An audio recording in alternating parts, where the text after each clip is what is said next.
ትክክለኛ ማይካድራ የተጨፈጨፈው ተጋሩ ናቸው።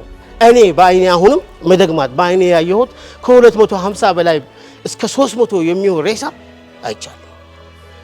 የትግራይ ብቻ ይሄ ሁሉ ስቃይ፣ ይሄ ሁሉ ጭፍጨፋ፣ ይሄ ሁሉ የትግራይ ደም ሐቁን ሳላወጣ ወደ ሱዳን መግባት ማለት ሐቁን ሳልናገር ሐቁን ሳላስቀምጥ ወደ ሱዳን መውጣት ማለት ታሪክ መሰረዝ ነው፣ ታሪክ መግደል ነው ብዬ መጣ ወደ መቀሌ። ከጫሞ ወደ ጅራ ስንሄድ ከጎኔ ነበርኩና እየተጠራጠርከኝ ነበር ካንተም አዎ እና ብዙ ሰዎች እየተጠራጠሩ ነበር መጀመሪያ ሰሞኑ። ሰላም ጤና ይስጥልን ክቡራትና ክቡራን የቻናላችን ቤተሰቦች፣ ይህ ኦንታይም ሚዲያ ነው። ዛሬም አንድ እንግዳ ይዘን ቀርበናል። እንግዳዬ ታጋይ ዮሱፍ ነው። እንግዲህ በበርካታ የማህበራዊ ሚዲያም እንዲሁም በሚዲያም እናውቀዋለን። የሶማሌ ክልል ተወላጅ ነው። ነገር ግን ከትግራይ ህዝብ ጎን ተሰልፎ ወደ በረሃ ወርዶ የትግራይን ትግል እስከ መጨረሻው ድረስ የታገለና አሁንም በትግሉ እያለፈ ያለ ታጋይ ነው ይዤላችሁ የቀረብኩትና በሱ ዙሪያ ነው ቆይታ የምናደርገው። በመጀመሪያ ስለመጣ ከልብ አመሰግናለሁ ኢየሱስ። አመሰግናለሁ ስለጋበዛችሁ በጣም አመሰግናለሁ። መልካም እንግዲህ እንደምታውቁት የማይካድራው ጭፍጨፋ በተመለከተ የመጀመሪያው የአይን ምስክር ሆኖ ለዓለም ሚዲያዎች ምስክርነቱም የሰጠ የጤና ባለሙያም ጨምር ነው ታጋይ ዮሱፍና ከሱ ጋር ነው ቆይታ የምናደርገው። እንደው እስኪ ዮሱፍ የት ነው የተወለደው? የት ነው ያደገው? ከትግራይ ጋር መቼና እንዴት ተዋወቁ የሚለው ጉዳይ ቀዳሚ እናደርግ። አመሰግናለሁ። ያው እኔም ታጋይ ዮሱፍ ኢብራሂም እባላለሁና የተወለድኩት ፋፈም ከተማ የሶማሌ ክልል ወረዳችን ያው ፋፈም ከተማ ውስጥ ነው የተወለድኩት። ለትምህርት ከተማርን በኋላ በወቅቱ ከ6ኛ ክፍል በላይ ስላልነበረ እዛ በወረዳችንና በአካባቢያችን ወደ ድሬዳዋ ወደ ቤተሰብ በመምጣት አባቴም እናቴም ያው ተከትሎ ስለመጡ ከዛ በኋላ ነው የመጡት። ኦሬዲ ግን በቤተሰብ ጋር በመምጣት ከ6ኛ ክፍል በኋላ ያለውን እዛው ድሬዳዋ ከተማ በመማር እስከ 12ኛ ክፍል እዛው ድሬዳዋ ከተማ ላይ ነው የጨረስኩት። ከዛ በኋላ ግን የኢትዮ ኤርትራ ጦርነት ሲጀመር በ90 እብሪተኛው የሻቢያ ጦር ወይም እብሪተኛው የሻቢያ መንግስት ኢትዮጵያን ሲወር እኔም አገሬ መወረር የለባትም አገሬ ተወራለች በማለት ከኢትዮጵያ መከላከያ ሰራዊት ጎን በመሆን በ1991 ዓመተ ምህረት በመሰለፍ ወደ ትግራይ ከ11ኛ ክፍለ ጦር ጋር በመሆን ወደ ትግራይ መተን እስከ 92 ዓመተ ምህረት ያለው ትግራይ ዛላምበሳ ላይ ባድመ ላይ በመዋጋት እስከ ሰናፈ የኤርትራ ግዛት ውስጥ ሰናፈ የምትባል ትንሽ ከተማ የኤርትራ ግዛት ናት። በዛላምበሳ በኩል በአይጋ ጦር እዛ ድረስ በመግባት የኛ ክፍለ ጦር እኔም የክፍለ ጦር ስታፍ ስለነበርኩኝ እዛ ክፍለ ጦር ላይ እስከ ሰናፈ ድረስ በመግባት የኛ ድል አድርገን እስክንመለስ ድረስ በመከላከያ ሰራዊት ነበር የቆየሁት። ከዛ ላለፉት 18 ዓመታት በሰሜን እዝ በኢትዮጵያ መከላከያ ሰራዊት በሰሜን እዝ እስከ 100 አለቃ ማዕረግ በመድረስ ለሀገሬ ሳገለግል ቆይቻለሁ። ከዛ በመመልመል የሕክምና ትምህርት እንድማር በመከላከያ ያለው የሕክምና ትምህርት እንድማር ተደረኩኝ። የክሊኒካል ነርስ ቤሲ ነርስ። ከዛ በኋላ ግን ከ2008 በኋላ የነበረው የመከላከያ ያለውም ጥሩ ሁኔታ ስላልተፈጠረልን ከ2008 በኋላ ያለው ግርግሩ ብዙ ጥሩ ነገር ስላልሆነልኝ ለኔም ወጣለሁ በማለት በክብር ተሰናብቼ ምክንያቱም ኦሬዲ መለስ ዜናዊም አርፏል። ታጋይ መለስ ዜናዊ ካረፈ በኋላ ያው እንደሚታወቀው በጣም ትልቅ ግርግሩ ስለነበረ መከላከያ ሰራዊትም ወደ ያልተፈለገ ሀሳብ እያመራ ስለነበረ ይሄንን በመቃወም የመጀመሪያው ተሰናባች ሆኜ ወጣው በክብር።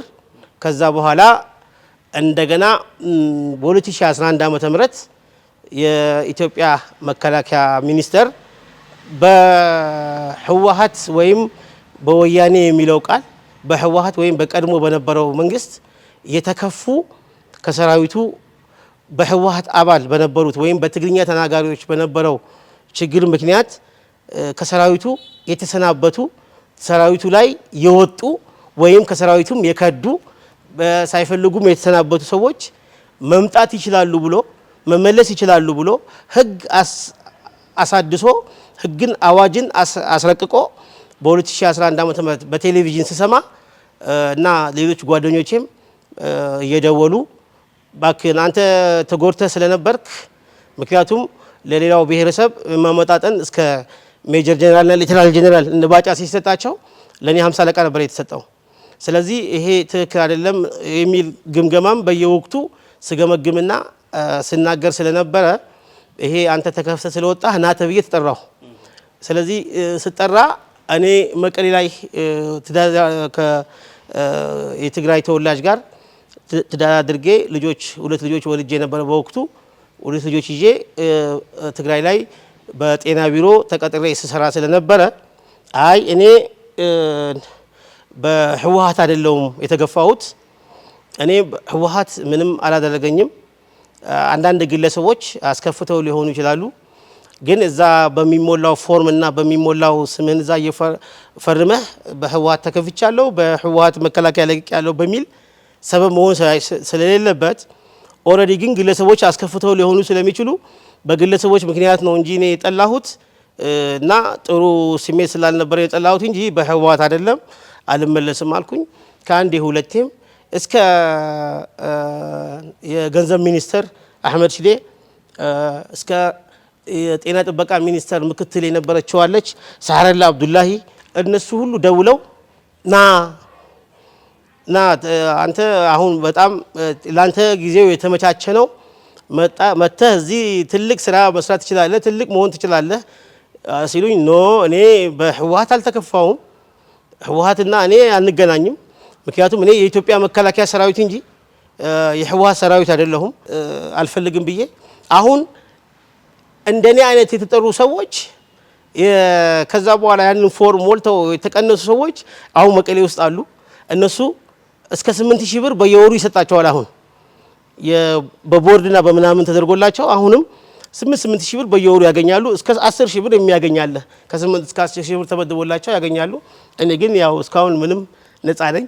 ያገለገልኩትም ከንቱ ነው። በክብር ነው ወርግጥ የወጣሁት፣ ግን ምንም የወሰድኩት አልነበረም። አሁንም የወሰድኩት የለም። ይሄን ይመስላል የኔ ታሪክ። መልካም እንደው ወደ ጦርነቱ ሊጀመር አካባቢ ያለውን ሁኔታ እንመልከትና የሱፍ እንደው ምን አይነት ህልም ነበረው? ጦርነቱ ባይጀመር ምን እያሰብክ ነበር በወቅቱ? ምናልባትም አዝማሚያው ያስታውቅ ነበር። ትግራይ ላይ ወረራ እንደሚከፈት ግልጽ ነበር። አንተ መከላከያም ስለነበር ሁኔታዎች ከጓደኞችም ከሌሎችም ተሰማው ነበር ብዬ አስባለሁና ከዚህ ለመውጣት ሳላሰብክም ለምሳሌ ወደ ክልልህ ወይም ወደ ሶማሌ ወደ ድሬዳዋ ለመመለስ አስበሃል ነበር? አዎ በወቅቱ እዚሁ ሰሜን እዝም አፍንጫችን ላይ ስላለ ጓደኞቼ ናቸው። በጊዜው እንገናኛለን። ያው ከነሱ ከወጣ 2 አመት 3 አመት ነው ያደረኩት እንጂ ብዙም የራኩት ነገር የለም። እና ይበልጥ በጣም ታስቸግረኝ የነበረው እናቴ ነበረች። ወደ እናንተ አካባቢ ጦርነት ይፈነዳል፣ ስለዚህ ትልቅ ጦርነት ነው የሚካሄደው፣ ህዝብ ያልቃል። ስለዚህ የማለላችሁ ነው ያለው። በውስጥ በጣም ነው ህዝብ እየተነሳ ያለው። የመሀል ህዝብ የመሀል ሀገር ህዝብ በህወሓት ወይም በወያኔ ላይ ብዙ እየተነሱ ነውና እባክህ ልጅ አንተ ከዚህ ውስጥ የለህበትም የምታውቀው ነገር የለምና ና ብላ 2 3 ብርም እየላከችልኝ ስቲል ነው ብር የምትልክልኝ እሷ ናት፣ እናቴ ናትና እሷ ይሄን ስታደርግልኝ ነበረ፣ ጥሪ ስታደርግልኝ ነበረ። በጓደኞቼ መምህራኖች አሉ፣ ብዙ እንትኖች አሉ። እንዳልኩ ቅድም ያው ሚኒስትሮች ብያለሁ እና አህመድ ሺዴ እኔ በጣም ግልጽ ነው የምናገረውና አህመድ ሺዴና እነ ሳህረላ አብዱላሂ እና አህመድ ሺዴ በእርግጥ ቤተሰብ ናቸው። የኔ አንድ ጎሳ ነን ከአህመድ ሺዴም። ስለዚህ በሱ በኩል ተደርጎም ይነገረኛል፣ ከጅጅጋም ይደውልልኛል። ኖ እኔ ከህዝቡ ጋር ነው ያለሁት፣ ህዝቡ ምንም ያስከፋኝ ነገር የለም፣ ህዝቡ የሚበላውን እየበላው ነኝ፣ ህዝቡ የሚያገኘውን እያገኘው ነው። ስለዚህ ወደ እኔ የሚያተኩር ነገር አይኖርምና እኔ ስራዬን እሰራለሁ፣ ስለዚህ እንዳውም የግል ትልቅ የእናቶችና የህፃናት ሕክምና ማዕከል ለመክፈት በጣም እየተሯሯጥኩ ነበረ በዛ ሰዓት እና በወቅቱ የማዕረግ ሆስፒታል የሚባል ዳንሻ አካባቢ እዛ እንዲመድቡኝ ያደረኩና ምክንያቱም ምዕራብ ላይ ነው ለመክፈት የፈለኩት የእናቶችና የህፃናት ሞት በጣም እናቶችና ህፃናቶች እዛ አካባቢ በተለያዩ በሽታዎች በተለያዩ ተላላፊ በሽታዎች ሙቀትም ስለሆነ ስለሚሞቱ እነሱን ማትረፍ አለብኝ እና ብዬ የእናትና ህፃናት ሕክምና ማዕከል ትልቅ ማዕከል ለመክፈት በምሯሯጥበት ሰዓት ብርም አስይዤ እንትንም ሁሉ ወስጃለሁ ፍቃድ ሁሉ ወስጄ ባለውበት ሰዓት ነበር ጦርነቱ የተነሳውና ጦርነቱ በጣም ነው ያጨናገፈብኝ ህልሜን ያጨናግፎታል ወደ ኋላ ነው የመለሰኝ ልክ እንደ የመላው የትግራይ ህዝብ እንደተነጠቀው አሁን የመላው የትግራይ ህዝብ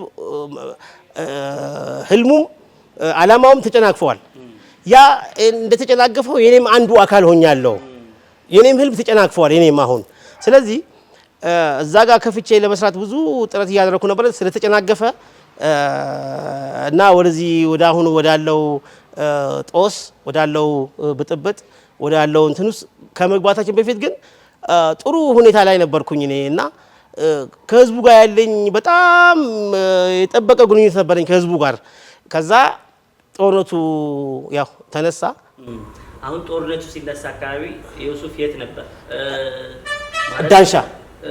ዳንሻ ማዕረግ ሆስፒታል ኦኬ አሁን ለምሳሌ ጦርነቱ ሲከሰት እንዴት ነበር የሚለውን ነገር አስታውሰኝና ከትግራይ ህዝብ ጎን ተሰልፌ እታገላለሁ ብለህ የወሰንክበት ጊዜስ መቼ ነው አሁን ይኸውልህ ከእኔ ጦርነቱ እንደሚነሳ በደንብ 100% አውቃለሁ ምክንያቱም ጦርነቱ ለኛ ለአንዳንድ ሰዎች 2013 የተነሳ ይመስለዋል ጦርነቱ የተነሳው ግን 2011 አካባቢ ነው ለኔ ነው ማለት አሁን 2011 አካባቢ ወልዲያ ላይ በግ መዝረፍ የዘጉ መንገድ መዝጋት እዚህ ለትግራይ ክልል ምንም ነገር አለ መምጣት በሁሉም ዙሪያ ተከበህ ምናምን ማለት 2011 ነው የጀመረው ስለዚህ የግዴታ ደግሞ ይሄ ህዝብ ተዘግቶ መኖር ስለሌለበት የሆነ ነገር ያደርጋል ስለዚህ የሚል እምነትም ነበረኝ እኔ ይሄ ህዝብ እስካሁን ድረስ ዝም ብሎ ነው ተዘግቶ ነው ያለው በዛም ፌደራል መንግስት ደግሞ ለዛ ለሚዘጉት ሁሉ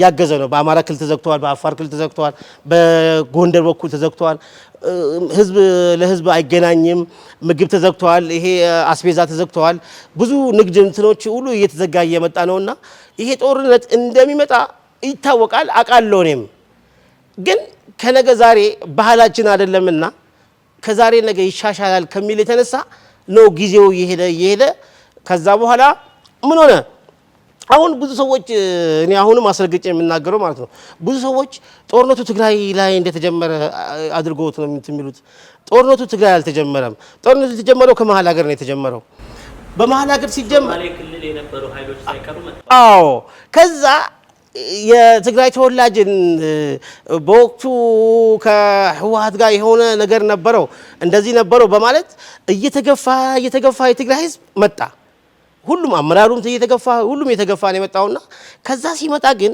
በአፋርም ትልቅ ጦር ወደ 20 ምናምን ክፍለ ጦር አፋር መስመር ዘግቷል ሌላው እንደና ትልቅ ክፍለ ጦር በወልዲያ በኩል እየመጣ ነው በዳንሻ በኩል ጎንደር ላይ ያሰፈሰፈው በዳንሻ ከተማ አልፈ የነበረው እንትን የማይታወቅ ከዚህ ፊት ያልነበረ ጦር ያሰፈሰፈ ትሬኒንግ እያደረገ እየዘጋ መጣ ስለዚህ ኦሬዲ እንደተከበበና ጦርነቱ እንደተነሳ አውቄያለሁ ካሁን ይፈነዳል ማን ነው የሚያፈነዳው እንዴት ነው የሚፈነዳው የሚለው ነገር ነው ግራ የገባኝ እንጂ ጦርነቱ እንደሚነሳ አውቃለሁ ከዛ ጦርነቱ እንደተተኮሰ ያው ይመስለኛል ትልልቁን የትግራይ ባለስልጣን የተለያየ ነገሮች ለመውሰድና ለማገት ወይም እንደዚህ የሚሉት ነገር አለ ግን አይደለም ይሄ አንድ ላይ ከመሃል ሀገር ተሰብስቦ የመጣው ነው ህዝቡንም አንድ ላይ ለመጨፍለቅ ወይም አንድ ላይ ለመደምሰስ ለመጨረስ የታለመ ስለነበረ ጀመሩት ሲጀምሩት የትግራይ ህዝብ ላይ ነው የጀመሩት መግደሉንም ምናምኑንም ሁሉ ጦርነቱ የጀመሩት የትግራይ ህዝብ ቆሜ አልሞትም፣ እየተመለከትኩ አልሞትም።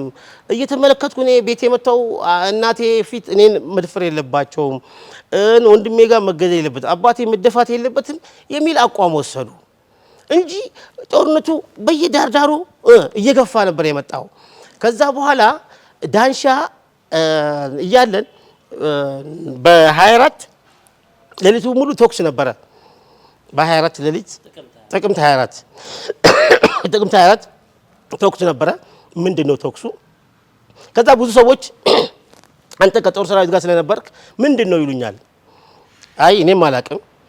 ኦልሬዲ ግን ጦርነቱ 11 ሰዓት በ2011 ስለተጀመረ የዛ ይሆናል የ2011 ጀምሮ የነበረው ጦርነት ነው የሆነው። ምክንያቱም ማዕበል ነው የመጣው፣ በማዕበል ነው የተነሱትና እዚህ ደግሞ የነበረው በዛ ሰዓት የነበረው ፍቃድ ይሰጡናል፣ የእንትን ሰጥቶናል፣ የስራ መሰራበት ፍቃድ ምናምን እና ኖርማል ስራ ነው ስንሰራ የነበረው። እውነቴን ነው። በቃ እውነት በቃ ዛሬ ነገ ጦርነቱ ይመጣል የሚል እምነት እንጂ በዛ ሰዓት እኔ ይረዝማል የሚል ነው እንጂ በዛ ሰዓት ይነሳብኛል ብዬ አልጠበቅኩም ነበርና ከተከሰተ በኋላ በ24 ከተከሰተ በኋላ በ25 በ26 ቁስለኛ ምናምን እንዴ ከዛ በኋላ ከትግራይ ልዩ ኃይል ጋር እንዴ እኮ ከትግራይ ልዩ ኃይል ብቻ አይደለም ቁስለኛ ይመጣልናል። ቁስለኛው ሲመጣ እዛ ሕክምና ላይ ያለን እቀበላለሁ ቁስለኞችን የትግራይንም የኢትዮጵያንም የሻቢያንም እየተቀበልኩ እንዴ ይሄ ነገር እኮ በቃ አገር ለአገር የሚዋጉ ነው የመሰለኝ እንጂ ሁለት ወንድማሞች እንደዚህ የሚዋጉ አልመሰለኝም። ከዛ በኋላ እንዴ አንተ ማን ነህ ምናምን ሲሉኝ እኔ እኮ ሶማሌ ነኝ ምናምን ላለው ጦር ላይ ከዛ በኋላ እየተገፋ ሲመጣ የትግራይ ጦር እኛም ወደ ሱዳን ድንበር ለመጠጋት ለሊት ተነስተን ወጣን። በ27 28 ስንወጣ ወደ ሽግሊል የሚባል ቦታ አደርን። ከሽግሊል ወደ ማይካድራ የ40 ምናምን ኪሎ ሜትር ናት። ከዛ ከማይካድራ ደግሞ አስፋልቱን ይዘህ ወደ አብድራፍ መንገድ አለ ወደ ጎንደር የሚወስድ አብድራፍ የአማራ ክልል እዛ ባናት የሚባል ቦታ ላይ ኃይለኛ ተኩስ አለ፣ ከባድ መሳሪያ አለ። ከዛ በኋላ እንዴ ይሄ ሁሉ ለኛ ነው እንዴ በቃ ተበታትነን እንሂድ። እኛ እንግዲህ ሲቪሎች ነን፣ ሲቪል ነው። አሁን ሲቪሎቹን ይዤ ሄድኩ ነው። እዛ ሽግሊል ገባን አደርን። ከሽግሊል በኋላ ወደ ማይካድራ እየሄድን ነው እኛ። ከዛ ማይካድራ ከተማ እንደገባን ህዝቡ ተቀበለን። የማይካድራ ህዝብ ያው ውጪ ላይ ወጥቶ በሶ እየበጠበጠ ውሃ እየሰጠን ምናምን ተቀበለን። ወደ 3000 ሰዎች ነን እዛ ከዳንሻ የመጣ ነው። ከዳንሻ ተፈናቅለን አሁን ወዴት የምንሄደው? ወደ ሱዳን ወደ በረከት አድርገን ወደ ሱዳን ነው ልናቋረጥና ውስጥ አዋቂዎች ወደ ሱዳን ነው የምንሄደው። በቃ ጦርነቱ በጣም እየጨመረ ሲመጣብን ወደ ሱዳን ወዲያው በንጋታው በ29 ንጋታ አሁንም የትግራይ ሰራዊት ምናምን ያለው እዛ ከተማ ላይ ከነሱ ጋር ሆነን ቁስለኛ እየተቀበልን ነው። 29 30 ጭንቀት ፈጠረብን። ከዛ በ30 የኛ የትግራይ ሰራዊት ወይም የልዩ ኃይል የነበረው ልዩ ኃይል እሱ ወጣ ከከተማው። ሲወጣ በቃ ከተማ መደብደብ ያዘ። ከተማ ይወረወራል ከባድ መሳሪያ ከሱዳንም ከአብድራፍ በኩልም ከዳንሻ በኩልም ይመጣ ሁሉ ይወረወራል ከባድ መሳሪያ። ሻቢያም እየወረወረ ነው በእንትን ከኡሙ ሀጀር ሆኖ ከኤርትራ ይወረወራል ከባድ መሳሪያ ከኡሙ ሀጀር ወደ ሁመራና ወደ አየር ማረፊያው በአከር ትርካን ላይ ይወረወራል። ከዛ እኛ ግን እዛ ወደ ማይካድራ ሆነን የመጀመሪያ የኢትዮጵያ መከላከያ ሰራዊት ነው ይሄ አረንጓዴ ቢጫ ቀይ ነው ያዘው የኢትዮጵያ መከላከያ ሰራዊት ወደ 40 ምናምን ኦራል ይሆናል። በቃ ከተማውን እያጮኸ እየተኮሰ ከባድ መሳሪያ እያናጋ አለፈን። ወደ የሚያልፈው ወደ ሁመራ መንገድ። ከዛ በኋላ ደግሞ ይሄ አረንጓዴ ቢጫ ቀይ ያዘው ፋኖ ነው የአማራ ልዩ ኃይል ነው። እዚህ ግንባራቸው ላይ የጠመጠሙ ናቸው። አማርኛን የሚያወሩት ቆመ ጠብቀኝ መሳሪያ ምናምን ያዙት። ግማሹ ቁምጣ የለበሰ ነው፣ ግማሹ በቃ እንደ ይገጠር ይመስለዋል ሰዎቹ። እነሱ ወረዱ፣ ከተማውን እምስ አደረጓት። ከዛ መግደል ጀመሩልህ። የማይካድራ ጭፍጨፋ በዚህ መልኩ ነበር የተጀመረው። በ30 ማታ ጀመሩ እስከ 1 ድረስ ነጋ። ከዛ አሁን ምንድነው መሰለ የማይካድራ ጭፍጨፋ የመጀመሪያው መንስኤው እዛ ማይካድራ ላይ ለካ ከዚህ በፊት በ77 ይመስለኛል ረሃብ በነበረበት ሰዓት በትግራይና በወሎ ላይ ረሃብ በነበረበት ሰዓት ይመስለኛል ከዚህ ከአግበ ግጀት አካባቢ እና ሳምራ አካባቢ በጣም ኃይለኛ ረሃብ ነበር እና ከዚህ ለረሃብ ወደዛ ሰፈራ ተብሎ የተወሰዱ ይኖራሉ። እነሱ ልክ ሲሄዱ ከሳምራ አካባቢ የሄዱ ሰዎች ሳምረ ሰፈር ብሎ ቁጭ አሉ። እዛ ከግጀት ሄዱም አሉ። ግጀት ሰፈር ይባላል። ከማይቀነጣል ደግሞ ሄደዋል። ማይቀነጣል እንደዚህ ሰዎች አሉ። አባወራ ሲሄድ ትልልቁ አባወራ በቃ የሳምረ እንደዚህ ይወዙታልና እዛ ማይካድራ ላይ የሳምረ ሰፈር አሁን እነሱ ሳምሪ ይሉታል። ሳምሪ ቡድን ሳምሪ ቡድን ሳምረ ሰፈር ነው። በዛ እያሉ ግን እነኚህ ሳምሪ ሰፈር የሚባሉት ሀብታሞች ናቸው። ይሄ ወርቅ ቤት ምናምን ትልልቅ ሱቆች፣ ድንኳኖች፣ ሆቴሎች አላቸው። እነዚህ ያው ቀድሞ የሰፈሩ ስለሆኑ መኪና መንገድም ናቸው። ለንግድም ለምንም ለሱዳንም ቅርብ ስለሆኑ ይነግዳሉና ያ ከዛ ይሄ ሳሉግ የሚባል አለ። ትግራይ ነኝ ይላል፣ አንዴ አማራ ነኝ ይላል። ይሄ ሳሉግ ማለት ሽፍታ ነው፣ ቀማኛ ነው፣ ቀምቶ የሚበላ ነው፣ እየገደለ ነው የሚበላው። እሰራለሁ ይላል። ወጣት ናቸው። ይሄ ወጣት አሁን ቄሮ ምናምን ፋኖ እንደምንለው ሳሉጎች አሉ። ትግርኛ ተናጋሪ ናቸው። ትግርኛና አማርኛ የሚናገሩ የወልቃይት ሰው ናቸው። ስለዚህ እነሱ ተከፋን ባለው መንግስት ተከፋን የሚሉ ናቸውና ያ ሳሉግ ትልልቅ ብረት ነው ይዞ የሚመጣው። ትልልቅ ብረት እሱ አረም የሚነቅልበት ነው ብረቱ፣ ግን ሰውን ይመታበታል፣ ሰውን ይገልበታል። እና በዛ ነው ሰው መግደል ጀመረ። እዛ ያሉት የተጋሩ ትግራዋይንን የሚሉት ሰዎች አሉ። ለነሱ እዛ ሳምሪ ሰፈር ለነሱ መምታት ጀመረ። በዛ በብረቱ በረጃጅም ብረት የሚያርሙበት አረም የሚያርሙበት በዛ ረጃጅም እየገደለ መዝረፍ ጀመረ። ሲዘርፍ ይሄ የትግራይ ተወላጅ ደግሞ አልዘረፍም አለ። ሀብታሞች ናቸው ብያለሁ። ወርቅ ቤት አላቸው፣ እዛ ጋር ድንኳን አላቸው፣ ሱቅ አላቸው፣ ብዙ ሆቴሎች አላቸው። አላዘረፍም አለ። አሁን በዚህ መሀል የኢትዮጵያ ጦር ስላለፈ አሁን እየመጣ ደግሞ ያለው ከ40 ምናምን ኦራል በላይ ነው የኢትዮጵያ መንግስት ኦራል ይዞ፣ ግን ፋኖ ይጫ ነው እና ከተማ ላይ ስለተበተኑ ያ ፋኖ መተኮስ ስለጀመረ እኛም አማራንን የሚል ይዞ ሳሉግ ለትግራይ መጨፍጨፍ ያዘ። ከዛ ትግራይ ደግሞ ያው ምልህ የሳምረ ሰፈር ናቸው እንጂ እነዛ የግጀት ሰፈሮች ኦልሬዲ ሸሽተው ነው የወጡት። የሳምረ ሰፈር ግን አትገሉንም፣ አንዘረፍም በማለት እነሱም መከላከል ጀመሩ። ሲከላከሉ ለነዚህ ለሳሉግ ነው የሚከላከሉት። ከዚህ መጥቶ ፋኖ ደግሞ ያው የሚገለውን እየገደለ የሚያርደውን እያረደ የሚዘርፈውን እየዘረፈ ብዙ ጭፍጨፋ እኔ በአይኔ አሁንም መደግማት በአይኔ ያየሁት ከ250 በላይ እስከ 300 የሚሆን ሬሳ አይቻለሁ። የትግራይ ብቻ 1-2 የሳሉግ ሬሳ አለ። ሳሉግ ሬሳ ወዲያውኑ ያነሱት የአካባቢ ሰው፣ የትግራይ ግን አያነሱት። ፋኖ እንዳለ የትግራይ ተወላጅን በብዙ መልኩ ጨፍጭፎ የሚገለውን ገሎ እዚች ጋር አንድ ገም ነግረህ ያ የሳሉጉ ሬሳ 1-2-3 ሲያነሱ የትግራዮቹን ግን አላነሱትም። አንድ የትግራይ አባት ትግርኛ ተናጋሪ የሆነ አባት እስካሁን ድረስ ጭንቅላቴ ላይ ያለ፣ አንዷም አንዳንዴ በህልሜ ይመጣል ያ ሰውዬ። እባካችሁ ይሄ ሰው ይሄ የተገደለው አማራ ነው ልቅበረው ብሎ ወስዶ ልጁ ትግራይ የሆነ ልጅ እኮ ነው ከአስፋልት ላይ አንስቶ ልቅበር ብሎ አስፈቅዷቸው አንስቶ ቀብሮታል ልጁን። ግን ትግራዋይ ነው። ስለማይቀበሩ ስለማይነሱ ከዛ ከአስፋልቱ ላይ ይሄ እኮ አማራ ነው ልጄ አማራ ነው ልቅበረው ብሎ አስፈቅዶ አስቀበረ። ግን ትግራዋይ ነው። በትግርኛ ነው የተናገረው ሰውየው። አባቱ የሚናገረው በትግርኛ ተናግሮ ነው። ወደይስ አማራዩሞ ካልዕሎ ይሉ ተናገሩ። ልጄ አማራ ነው ላንሳው ልቅበረው ብሎ ተናገረና መጀመሪያ ግን የጨረሷቸው ግን በትግራዋይ ነበር የጨረሷቸው። በሚዲያዎች ግን አሁንም የማይካድራ ጭፍጨፋ የሚል አመታዊ የሻማ ማብራት በአማራ ቴሌቪዥን ታያለህ።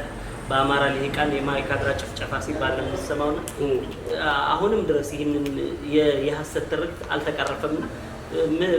ምንድን ነው መደረግ ያለበት? ወደ እውነታው መታረቅ ከፈለገ አሁን የኢትዮጵያ መንግስት ወደ እውነቱ እየመጣ አይደለም። የኢትዮጵያ መንግስት እውነቱን ከፈለገ ከኔ ጋር ማውራት ይችላል። እኔ ዝግጁ ነኝ። አሁንም ዝግጁ ነኝ። ሰዓቱንም ሁሉንም አስረግጬ አሁንም ጥበቃ ቢደረግልኝ የነበረበትን ቦታ እዚህ ብያሳየዋለሁ ለኢትዮጵያ መንግስት እውነት ከፈለገ በዛ ሰዓትም እውነቱ ይሄ ነው የሚል አምጥቼ በስዕልም በፎቶም አምጥቼ አስረክቤያለሁ ለትግራይ መንግስት በዛ በወቅቱ እና አሁንም ዲሞግራፊክ ቼንጅ የሚባል አለ የመልክዓ ምድር መቀየር ስለዚህ ያንን እየሰሩበት ነው ያሉት ሰርተውበታልም እየሰሩበት ነበር ተሰርቶበታልም እንዲህ አይነት የሐሰት ትርክት መመስረት የነሱ ባህላቸው ነው ስለዚህ ሐሰታዊ እንትኖች አሁን ከአጼ ምኒልክ ጋር የሚያዛለ ብዙ እንትኖች አሉ የነሱ በቃ ባህላቸው ነው ባህል አድርገውታል ከጥንት የመጣ የሐሰት ትርክት እየተረኩ ህዝብን እያነሳሱ ህዝብን እየጨረሱ ሊቃኑ ህዝቡን እየጎዱት ይገኛሉ ስለዚህ ይሄ ትርክት ነው መሆን የለበትም ትክክለኛ ማይካድራ የተጨፈጨፈው ተጋሩ ናቸው ሳሉግ ነው የጨፈጨፋቸው የጀመራቸው ሳሉግ ነው የጨረሳቸው በአማራ ልዩ ኃይል ያለቁት በአማራ ልዩ ኃይል በአማራ ፋኖ በኢትዮጵያ መከላከያ ሰራዊት ያለቁ ናቸው በቃ ጨረሷቸው እኮ እዛ ቦታ ላይ ይሄው መነጋገር ይቻላል በተጨባጭ ማስረጃ እንነግራቸዋለን እንሰጣቸዋለን የትግራይ መንግስትም ይሄን ነው መያዝ አለበት እኔ ብቻ አይደለም የዓለም ሚዲያ በዛ ሰዓት ስተናቸው ሲዘግቡት የነበረና ሲነገሩ የነበሩት የተጋሩ ወይም ትግራዋይ ያለቀበት ሁኔታ እንጂ ጄኖሳይድ የተፈጸመበት እንጂ የዘር ማጥፋት የስፔሻሊ የዛ አካባቢ የነበረው ተጋሩ ላይ የተደረገ ዘመቻ እንጂ የአማራ ሊቃን ያለቀበት ወይም የአማራ ተወላጅ ያለቀበት የለም መጀመሪያስ እኮ የዛ ያሉት እኮ የአማራ ተወላጁ ምናምን እኮ ሊያርስ ነው እኮ የሚገባው ተቀጥሮ እኮ ነው የቀን ሰራተኛ እኮ ነው ተቀጥሮ የሚመጣው ስለዚህ የትግራይ ባህልም አይደለም የትግራይ ባህል ቀን ሰራተኛ ተቀጥሮ አረም ሊያርምና እንትን ብሎ ለቀን ሰራተኛ የሚመጣ ገበሬ ከዛ ከአማራ ክልል የሚመጣ ገበሬ ቦታ ሰጥቶ አብልቶ አጥጥቶ ነው የሚሸኘው እንጂ አይደለም የትግራዩ ጦርነት ቀጠለ ማለት አንተም ወደዚህ ወደ መቀሌ መጣ ነገሮችም ተቀያየሩ በተለይም መላው የሁሉም ሀገራት ኃይል ነው ወደዚህ ወደ ትግራይ አቅም የፈሰሰውና የተወሰነ የኃይል የበላይነት በትግራይ ላይ ሲወሰድ ነበርና መልካም ከዚህ ከመቀሌ ሲወጣ አንተም ከትግራይ ሰራዊትም የትግራይ ህዝብ የሆነው እኛ መለሳለሁ እንጂ እዚህ መቀሌ አልጠብቅም ብለህ የወጣበት አጋጣሚ ነበርና ከዛስ ምን ሆነ ወደሚለው ጉዳይ አሁን ከማይካድራ አንድ ጊዜ ይሄ ከማይካድራ ጭፍጨፋው አመለጥን እኔ አንድ ፈረም ትባል ልጅ ምናምን አንድ 4-5 ምን ሰው አመለጥን ወዴት ሄድን ወደ በረከት የምትባል በቃ ውሃውም ነው የምትሻገረው ሱዳን ትገባለህ እዛ በረከት ስደርስ በቃ ከዚህ በኋላ ወደዚህ መንገድ ሱዳን ነው አሉን ውስጤ እምቢ አለ በቃ ሱዳን ጠረፍ ደርሻለሁ ኦሬዲ ውሃውን በቃ ዋኝተህ ታልፋለህ ወይም በውስጡ በውሃ ውስጥ የምታልፈውና ያቺን ወንዝ ካለፍክ ሱዳን ትገባለህ ስለዚህ ምንም ነገር የሚያሰጋን የለም ህዝቡ እያለፈ ነው እኔ ጸጸተኝ ይሄ ሁሉ ጭንቀት ይሄ ሁሉ ስቃይ ይሄ ሁሉ ጭፍጨፋ ይሄ ሁሉ የትግራይ ደም ሐቁን ሳላወጣ ወደ ሱዳን መግባት ማለት ሐቁን ሳልናገር ሐቁን ሳላስቀምጥ ወደ ሱዳን መውጣት ማለት ታሪክ መሰረዝ ነው ታሪክ መግደል ነው ብዬ መጣሁ ወደ መቀሌ ለታሪክ ነው የመጣሁት በቃ አልመጣም ብያቸው ልጆቹን ሌላ 50 ምናምን ሰው ሸኝቼ ከኔ ጋር የነበሩት 11 ሐኪም ሸኝቻለሁ ወደዛ የዲቪዥን ሆስፒታል የነበሩትን የማድረግ ሆስፒታል የነበሩት 11 ሐኪሞች አሁን አራቱ አሉ እዚህ አዲስ አበባ ላይ አንዱ መቀሌ ላይ አለ 11ዱ ሸኝቼ እኔ ተመለስኩ ስመለስ ወደዚህ ወደ መቀሌ መጣሁ ስመጣ ወደ ትግራይ ቴሌቪዥን የሄድኩት በቃ ምንድነው አሉኝ በቃ ይሄ አለ ዛፉ የምትባል ጋዜጠኛ ነበረች በዛ ሰዓት አይ ዶንት ኖ አሁን እንዳልሽ አላውቅም ይሄ አለ ይሄን ለመናገርና ይሄን ለመስጠት ነው የመጣሁት ተጨባጭ ማስረጃ ሰጠዋቸው ተጨባጩን ነገርኩኝ የዛን ጊዜ ነው የምነግርህ ከዛ በኋላ ይሄ ነው የሚመስለው ማይካድራ ይሄ ነው እነሱ ገና በዜና ሳይሰሩት እነሱ ገና በዜና ሳያቀናብሩት እኔ ሰጥቻቸዋለሁ ለትግራይ ቴሌቪዥን ለድምጽ ወያኔ ይሄው እባካችሁ የትግራይ ህዝብ እያለቀ ነው ለዓለም ህዝብ አሳዩልኝ ከዛ ካሳየዋቸው በኋላ ያን ከነገርኳቸው በኋላ ኦሬዲ አልቆየንም 2 ቀን 3 ቀን በኋላ የትግራይ ህዝብ እየተጨፈጨፈ ነው የሶማሌ ጦር በራያ ገብቷል የሶማሊያ ከኢትዮጵያ ሶማሌ ውጪ የሆኑት ጦር ገብቷል የተማረኩ ምናምን በእጃችን ገባ በዚህ ሲመጣ ኦሬዲ አናጋገርኳቸው ሁሉ በቃ ኦሬዲ ጠበበ ጊዜው እንትኑ ወቅቱም ጦርነቱ በጣም እየተፋፋመ የትግራይ ልዩ ኃይልም እየተሸነፈ ምናምን ህዝብን መምታት ከህዝብ ጋር ማደባለቅ ያው ኦሬዲ አነሳሳቸው ከመጀመሪያም ከ2011 ጀምሮ ትግራይን ከምድረገጽ ማጥፋት ስለሆነ አመጣጣቸው አላስገረመኝም እኔ ያ የማይካድራ ጭፍጨፋ ኦሬዲ የትግራይን ከምድረገጽ ማጥፋት ስለነበር ምንም ኦሬዲ ይታወቃል አቃዋል ነው በለኔ በቃ እነዚህ ሰዎች ከምድረገጽ ሊያጠፏቸው ተነስተዋል የሚል አቋም ነበርኝ እኔ ለራሴ በቃ ከዛ ባይገርምህ ግን እዚህ ጋር ላቋርጥህና የ2012 ዓመተ ምህረት ላይ የእንትኖች ነበሩ የነዚህ የፌደራሊስት ኃይሎች እዛ ደብረጽዮን እየመራ ነበር ፕሬዝዳንት ደብረጽዮን ፕላኔት ሆቴል ላይ እባካችሁ እዚህ አሁን ያገኘዋቸው ብሔረሰቦች ስላገኘዋቸው አንድ ጊዜ አሳትፉኝ ብዬ በልመና እባካችሁ እስቲ አሁን ብሔረሰቦችን አግኝቻለሁ የኢትዮጵያ ህዝብን አግኝቻለሁ እዚህ ጋር ስለዚህ ሊወኩሉ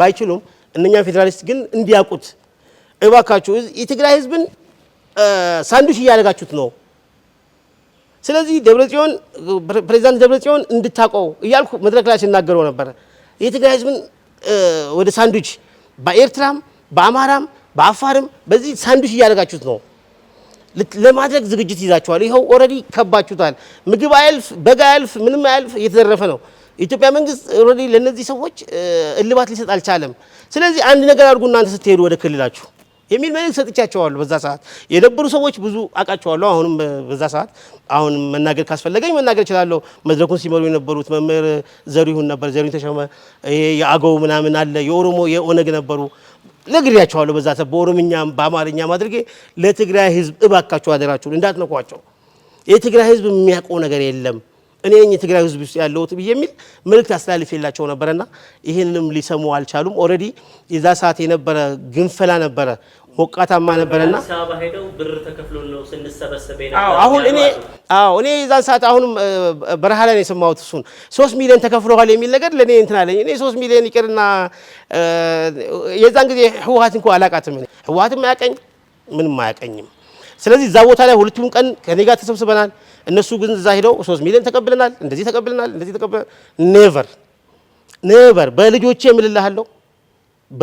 እምልልሃለሁ ፌደራሊስት ኃይሎች የተሰጠ 5 ሳንቲም የለም ኢቭን ለነሱ አልጋ ተይዞ ሊሆን ይችላል እኔ ግን ቤቴ ነበር ማጥሮ የተከራዩ ቤት አለ ከሚስቴ ጋር ከልጆቼ ጋር እዛ ነበር ማጥሮ ስለዚህ ከዛ መጥቼ ነው ተሳተፈ ነበር እባካችሁ ብዬ ምንድነው የሐሰት ንትርክ ወይም ትርክት እየተረኩ ስለመጡ ባህላቸው ስለነበረ ሃይማኖታቸው ስለነበረ የሐሰት ትርክቱ ሃይማኖታቸው ጭምር አድርገው ስለነበሩ ተሰሚነት የዛ የመሃል ሀገር ህዝብ እንጂ የዚህ አካባቢ ስላልነበረ ወቅቱ ያንን ነው ጎርፍ ነበሩ እነሱና በዛ መልኩ ነበረ ጦርነት ከዛ በኋላ ግን እዚህ ከመጣ በኋላ ያው ግዴታ የትግራይ ሰራዊትን መቀላቀል እንዳለብኝ ምክንያቱም ኦሬዲ ይሄ በልጆቼ ነው የመጡት እነዚህ የሚገደሉት የሚረሸኑት እኛ 90 ዓመተ ምህረት መተን የወለድናቸው ልጆች ናቸው እንደኔ አይነቱ የኢትዮጵያ መከላከያ ሰራዊት አባል የነበረ ሰው የወለዳቸው ናቸው እነዚህ አሁን ልዩ ኃይል የተባሉት እኛ የወለድናቸው እኔ የወለድኳቸው እኔ እምላለው እኛ ጠቅላላ ሰሜኒዝም የነበርን የኢትዮጵያ መከላከያ ሰራዊት በትግራይ ላይ የነበረው አግብቶ የወለዳቸው ናቸው እነዚህ ልዩ ኃይል ለኔ ልጆቼ ናቸው ስለዚህ ያሳደኳቸው ናቸው በእጄ ላይ የነበሩ ናቸውና ከነዚህ ጋር መዋጋት የለብንም ከነዚህ ጋር መጣላት የለብንም ልጆቻችን ናቸው ስለዚህ ለምንድን ነው የምንዋጋው ከነዚህ ጋር ስለዚህ ኦሬዲ ልጆቻችን እየተጨፈጨፉ ነው እህቶቻችን እየተጨፈጨፉ ነው ልጆቻችን ተጨፈጨፈ የትግራይ ህዝብ ተጨፈጨፈ ስለዚህ እኔ አም ሶማሊ አሁንም ሶማሊ ነኝ ነገም ሶማሊ ነኝ ደሜ ነው ወድጄ አይደለም ከሶማሊ ተወለድኩት ወይም ፍቅጄ አይደለም እግዚአብሔር ነው ይሰጠኝ ወይም አላህ ነው ይሰጠኝ ፈጣሪ ነው ይሰጠኝ እንጂ እኔ ወድጄ አይደለም ስለዚህ ኦሬዲ ለፍትህ ስለሚታገሉ ፍትሃዊ ጦርነት እያካሄዱ ስለሆነ ከፍትህ ጎን መቆም አለብኝ ብዬ እኔ ከፍትህ ጎን ነው የቆምኩት በቃ ከተበደለው ጋር ነው የቆምኩት እንጂ ይሄ የትግራይ ህዝብ እኮ መሀል ሀገር ሄዶ ጦርነት አልከፈተም ወደ ባህር ዳር ሄዶ አልከፈተም ወደ ጎንደር ሄደው አልከፈተም። መጡበት አልሄድባቸውም። እሱ ሲመጡበት ኦልሬዲ ፍትሃዊ ጦርነት ነው ይሄ። አልሞት ባይ ተጋዳይ ነው። ስለዚህ ፍትሃዊ ጦርነት ላይ ደግሞ አንተ ወደ ፍትህ ነው የምታደለው። ስለዚህ ወደ ተበደለው ፍትህ ወደ ጎደለበት ፍትህ ለተነፈገ ፍትህ ለፈለገ ቆም ያለው ነው። መልካም።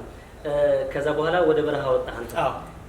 የመጀመሪያዎቹ የጉዞ ቀናት በተለይም ያለ ምግብ ለቀናት የሚደረግ እረፍት የለሽ ለዛውም እንደ ዝንጀሮ የማይወጣበት አንዳንድ ተራራዎችም ሲወጣበት የነበረው ሁኔታ እሱን አስታውስ። አዎ ብዙ እንግዲህ ያው ከዚህ በኋላ ወደ አብያዲ ሄድ ነው። አብያዲ የምትባል ያው እስከ በመኪና ሄድን። ከአብያዲ በኋላ ያው አቅመራ የምትባል ደግሞ እዛ ድረስ ምናልባት እኔ ደግሞ ቁስለኞቹ ጋር ምናምን ጋር ማከም ስለያዝኩኝ እዛ ድረስ ነው ነው በመኪና። ከዛ በኋላ በእግር ነው ሁሉ ነገር በእግር ነው። ከዛ በኋላ ይሄ እንግዲህ ጥቅምት ህዳር 18 ወር ህዳር 19 አካባቢ ነው። ከህዳር 20 በኋላ ያለው ሁሉም በእግራችን ነው። ያ ሁሉ መገድ ስንሄድም በእግራችን ነው የምንሄደውና እኔ ከፍቶኝ ነበረ፣ ደክሞኝ ነበረ። ምክንያቱም እንደዚህ አይነት ጉዞ አልተለመደም።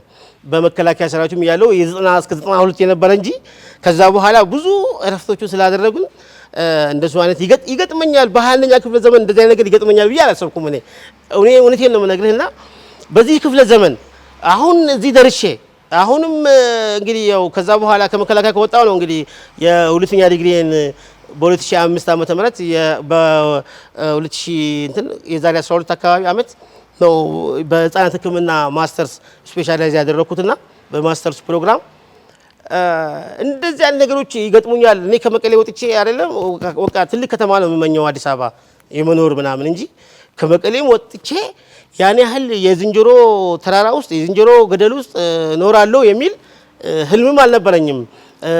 ይገጥመኛል ማለት ነው። ምክንያቱም ይሄ 21ኛ ክፍለ ዘመን ያለ ነው። ተቀምጠን በጠረጴዛ ዙሪያ መፍታት የሚገባ ነገሮች ነው የምንችለው እንጂ እንደዚህ አይነት ነገሮች ይፈጠራሉ የሚል እምነት አልነበረኝምና ግን ተፈጠረ።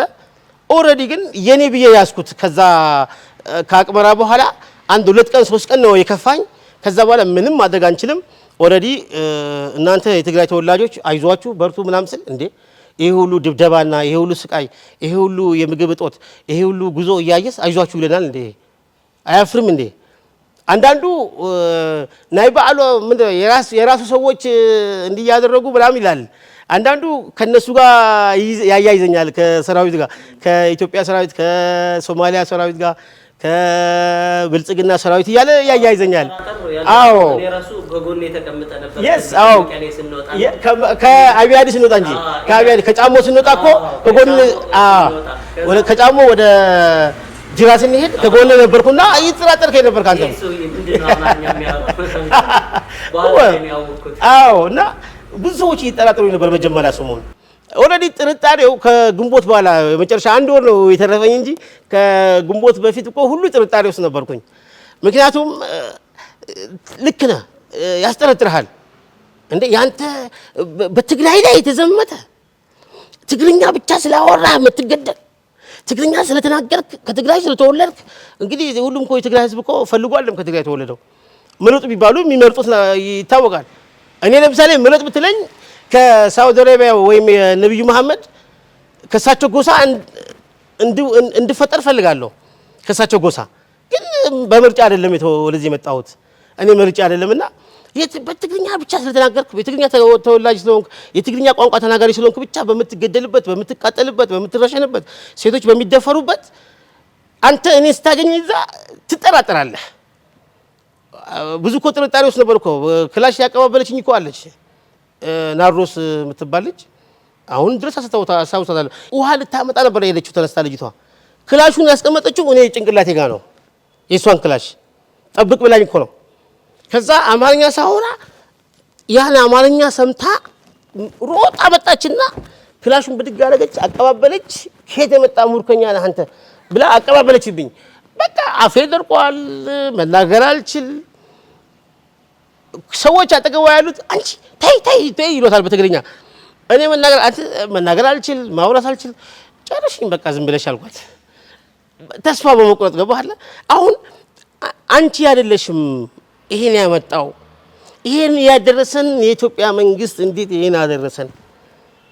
የተሰማኝ የኢትዮጵያ መንግስትን ደግሜ ልፋረደው እንጂ ልጅቷ አይደለም። እኛ እኮ ከየት ገብቶ ነው ሙድከኛ ከኛ ውስጥ ገባ ወይ ሙድከኛ ነው እንደ የገባብን ወይም ጠላት ሰንጥቆ ገባብን ወይ ስለያ ገባብን ወይ ነው እሷ ይሄንን ያስደረጋት እንግዲህ አማርኛ ቋንቋ በማውራቴ ነው እንጂ እሷን ነው እኮ የምመስለው። ቁምጣ ነው የተለበስኩት፣ ኮስቻለሁ፣ ሰው አልመስልም፣ ጦጣ ነው የምመስለው፣ ዝንጀሮ ነው የምመስለው። በቃ የሞተ ሰው እኮ ነው የምመስለው የነበረው ሲሄድ የነበረውና እንዴት ያን ሁሉ ያለማየቷ እንጂ እሷን ነበር የምመስለው። ዞሮ ዞሮ ግን የኢትዮጵያ መንግስት ያመጣብን ስለሆነ እሱም በደንብ በጣም ነው የተሰማኝ በዛ ሰዓት። መልካም አሁን ወደ ዋናው ጉዳይ ወደ ዋናው የትግል ምዕራፍ ወደ ተወጣበት እንግባና አንዳንድ ገጠመኞች ነበሩ። መሳሪያም ብረትም ሳትይዝ የሱፍ አቀባበል ተብለሃል። የት ነው እሱ? እስኪ እሱን የስዬ የምትባል ከተማ አለችና እዛ የነበሩት የብልጽግና ሰራዊት ነበረ በዛ ሰዓት ስዬ እንትኑ ላይ ግድቡ ላይ የኤሌክትሪክ ኃይል ግድብ ስዬ ላይ ነበረና ስዬ የምትባል ከተማ ላይ ግድቡ ላይ አሉ። እኛ አሁን ከግድቡ እና ደርስ የ1 ኪሎ ሜትር የ2 ኪሎ ሜትር ልዩነት ናት። እዛ ጋር ስላሉ ማታ ጨለማ ላይ ወይም በሌሊት የብልጽግና ሰራዊት እዛ ከተማ ውስጥ ስለማይገባ ብሎ ነገሩኝ። ማን የነገረኝ? ከኛ የጤና ኃላፊ የነበሩት እና ሲነግሩኝ እንትና እና ሀጎስ ጎዲፋይ ዶክተር ሀጎስ ጎዲፋይ ዶክተር ጸጋይ ሲነግሩን ያለው መድኃኒት ይዞ የሚመጣ ማን ነው ምናምን ይሉና ከዛ ሰው ሲፈልጉ ምን ሲሉ ሲጨንቃቸው እኔ ያለው አልኳቸውና አይ አንተ ተው አንተ የኛ ትልቅ ሰው ነህ ምናምን ሲሉኝ እንዴ እኔ እኮ የወጣሁት ልሰዋ ነው በቃ ከተሰዋ ተሰዋው የትግራይ ወጣት የተሰዋ ነው ያለው እኔም ከተሰዋ ተሰዋው ኦልሬዲ የሰሜኒዝም ወታደርም ስለነበርኩኝ ከልምዱ ጋር እናንተ ብቻ አንድ 20 ሰራዊት ስጡኝ አልኳቸውና 20 ሰራዊት ኬት ይምጣል አልነበረም። 20 ሰራዊት በክላሽ ያዙት 4 ናቸው 5 ናቸው መሳሪያ ያዙትና ሌላ ሁሉ ባዶ ነው። ተሰልፈን ሄድን። እኔ እየመራው መንገድ የሚያውቅ አንድ ሚኒሻ አደረጉልን። ክብሪት የሚባል መነሻ መንገድ የሚያውቅ እሱ አድርገን ሄድን። የ4 ሰዓት መንገድ ነው ሄድነው። ምን ፈልጎ መድኃኒት የሚያስፈልግ ለቁስለኛና ለምናም የሚያስፈልግ መድኃኒት እንዳለ በካርቶን አዘረገፍኩና ይዘን ሄድን። አሁን ይዘን ስንወጣ እዛ ቦታ ላይ እንደ ኦፕሬሽን ነው የገባ ነው። 30 ደቂቃ ነው 40 ደቂቃ ነው የቆየ ነው። ወዲያው ነው የወጣ ነውና ወዲያው ስንወጣ የሁለት የብልጽግና ሰራዊት አገኘን። ሁለት ናቸው። ሁለቱ እነሱ ለሽንት ለምናምን ብለው ከዛ ከከተማው ጥግን ትይዘዋል። እኛም እሱን እያዝን በመጣንበት ነው የምንመለሰው።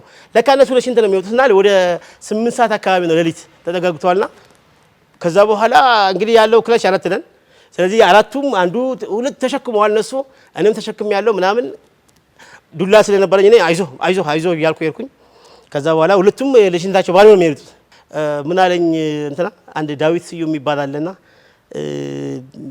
እዚህ ጋር የብልጽግና ሰራዊት አለ አቀባብል ሱፍ አቀባብል በለው አቀባብል አለኝ። ዝም ብዬ እኔ ያዝኩትን እንጨት በቃ አቀባበልኩና ቆም አልኩ። እንዴት እንደሮጡ እንዴት እንደገደላ እንደገቡ ልነግርህ አልችልም። በሉጫ በቃ ቆም አንተ ሸንታ ማታፈራ ና ቆም ምናምን እያልኩ ዝም ብዬ አንድ የሆነች 4 ሜትር ነው 5 ሜትር ነው ተከተልኳቸው። እልም አሉ በቃ እልም አሉ። እኛ ወደዛ ሄድን። ወደ መጣንበት ቶሎ በፍጥነት ተመለስን። ያው ኦልሬዲ ንጋት ላይ ስለነበረ በዛ ሰዓት ደግሞ ወፍሪ ያሉላ የሚጀመር ስለነበረ ጠዋት ላይ ተነሱ አሉን። ያቺ ናት ምንም መሳሪያ የሌለኝ የሱፍ ተኩስ አለኝ። እኔም ያው ወኔ የተሰማኝ በቃና መልካም አንድ አጋጣሚ ደግሞ አለች። በጣም ትላልቅ የማዕከላዊ ኮሚቴ የህወሓት ማዕከላዊ ኮሚቴ ሳይቀር ከጀርባ አስከትለህ ማለት ለጥ ያለውን ሜዳ በ4 እግር አስኬዳቸዋል። አሁን እሱ ላይ ወደ ምዕራብ ነው እሱ ደግሞ ሰሜን ምዕራብ ወደ ሽሬ ወደዛ ወደ ሰሜን ምዕራብ ነውና ኩቡርቶ ምናምን ይባላል እዛ አካባቢ እና በዛ ሰዓት የካቲት ውስጥ ነው። የካቲት ላይ የነበረው ያው የሸሸን ነው እንዲሄዱ ተብሎ ነበር። አንድ ጊዜ የሆነ ብር ተሰጥቶ በቃ እናንተ በየወረዳና በየዞናችሁ ሄዳችሁ አታጉሉ እና ተበተኑ ተባልን።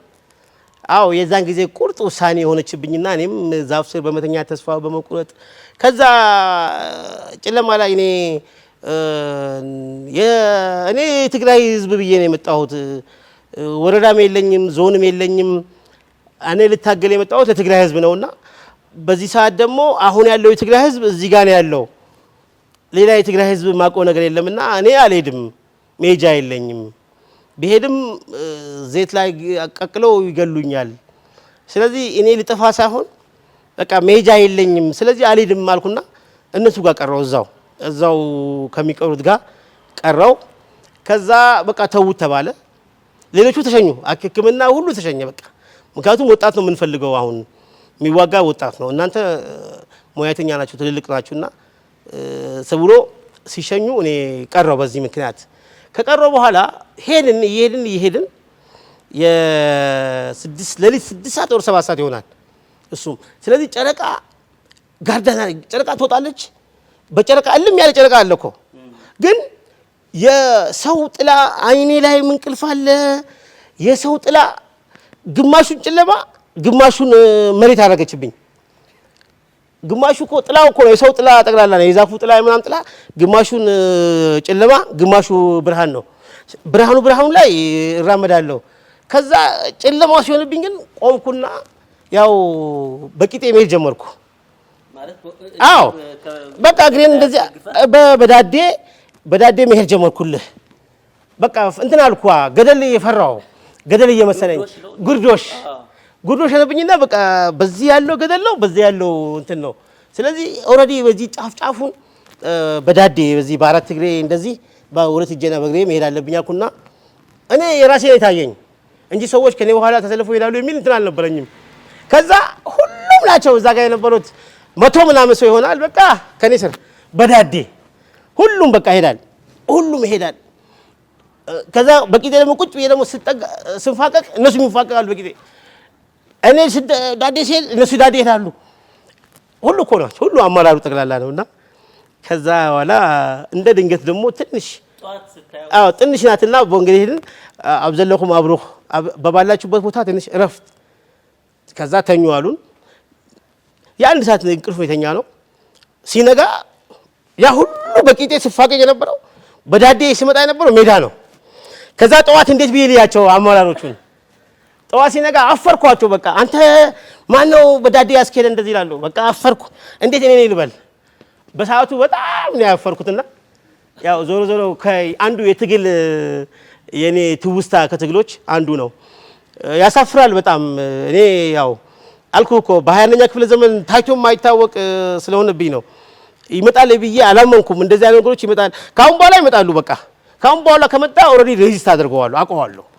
ምንም አይመጣብኝም ካሁን በኋላ እንደዚህ አይነት ቢፈጠር ዳግመኛ አፈርድሜ በልቼ እንደምነሳ አውቀዋለሁ ማለት አስተምሮናል በዚህ በትግራይ ጦርነት እናቴ ታስራለች በሰዓቱ 2 ጊዜ ታስራለች ሶስተኛ ግን ተይዛ ብቻ ተፈታለች ሶስተኛ ዙር እንጂ 2 ጊዜ ታስራለች አሁን ልጅሽ ታጋይ ነው አምጡት የንብረት አለው ወይ መኪና አለው ወይ ቤት አለው ወይ ብለው እዛ ድሬዳዋ ላይ አስመዝግቢ ብለዋት በጣም አስገድደዋት ምናምን ብሎ እኔ በቃ ወልጃለሁ እኔ ያላሳደኩትም እስከማለት ደረሰች ብዙ ግፍ ነው የደረሰብን በቤተሰብም እዚህም ልጆች የዛን ጊዜ 3 ልጆች ነው የወለድኩት ባለቤቴ እና ዝም ብሎ ክራይ ቤት ላይ ጥያቸው ነበር የሄድኩት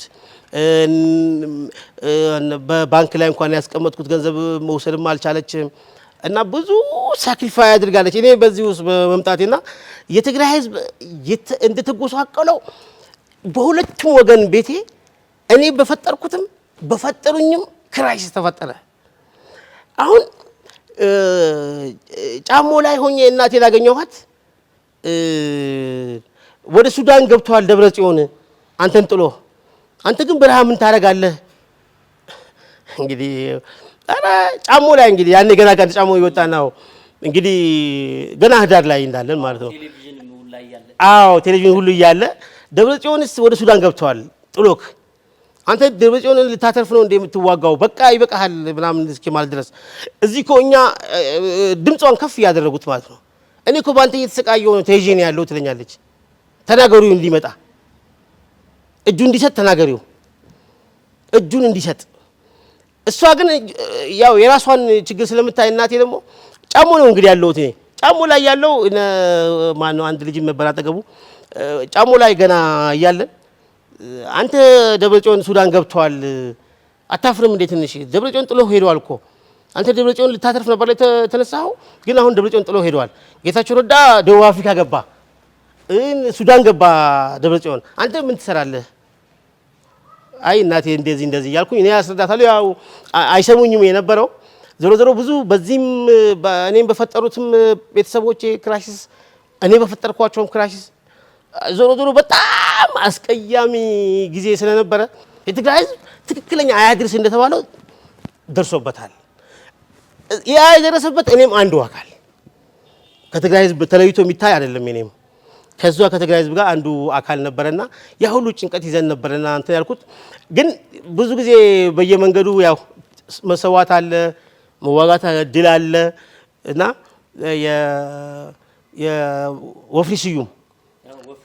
ወፍሪ ስዩም ከህዝቡ ጋር አስተዋወቀችን የካቲት አንድ ጀምረህ እስከ 10 የተደረገው ውጊያ ህዝቡ መኖራችንን ዱቄቱን እንዳልተበተንን ህዝቡ እንዲያይ አደረገ ትልቅ የኮማንዶ ኃይል የተደመሰሰበት ወፍሪ ስዩም አዎ እሱ ጆዋማረ ላይ 48 ሰዓት ነው የተዋጋ ነው 48 ሰዓት የወርቃይኑ አለ ጉሽ ገብራ አለ የብቻ የጀነራል ምግብ የሚመራው ወፍሪ ስዩም የጆን ሜዲድ አርሚ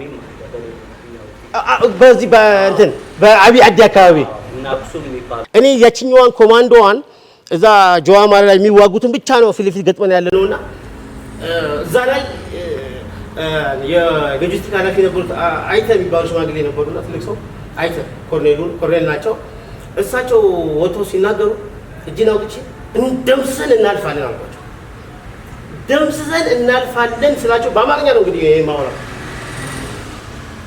እምነት ያዘ ዋ እሱ የከየት መጥቶ ነው አለኝ የመጀመሪያ ጊዜ ወጥቼበት ነው ደምስሰን ማለፍ አለብን በቃ ለህዝቡ ይሄን ካልደመሰስን ከህዝብ ጋር መገናኘት የማንችል መሆኑን ስለሚታወቅ ደምስሰን እናልፋለን ስላቸው እሳቸው በጣም አጨበጨቡና ተቀበሉ ደስ አለው ከየት መጣ እንዴት መጣ እንግዲህ ከዛ የካቲት ላይ ነው ከዛ በኋላ ግን ያንን ደምስሰን አልፈን ለሊቱ ሙሉ ቁስለኛ ተሸክመን ለሊት ለመጀመሪያ ጊዜ አስፋልት አየሁ ጥቁር አስፋልት ለመጀመሪያ ጊዜ ጥቁር አስፋልት አግኝቼ መገለባበት ጀመርኩ እዛ አስፋልቱ ላይ ህዝቡ ይስቅብኛል ሰዎች ታጋዮች ይስቃሉ በቃ ተውት በቃ ይሄ ሁሉ ልማት ሰርተን ለልማት እኔ ሀገር ስጠብቅ ቆይቼ ልማት ህዝቡ ልማት ሲሰራ ቆይቶ ይሄን ጥቁር አስፋልት እንዴት አተን እሾክ ላይ እንሄዳለን የሰው እግር አዲስ መንገድ እየመሰረተን ነበር የምንሄደው እኮ በየጫካው በየተራራው በየሸንተረሩ አዲስ የሰው እግር እየሰራ ነበር የምንሄደውና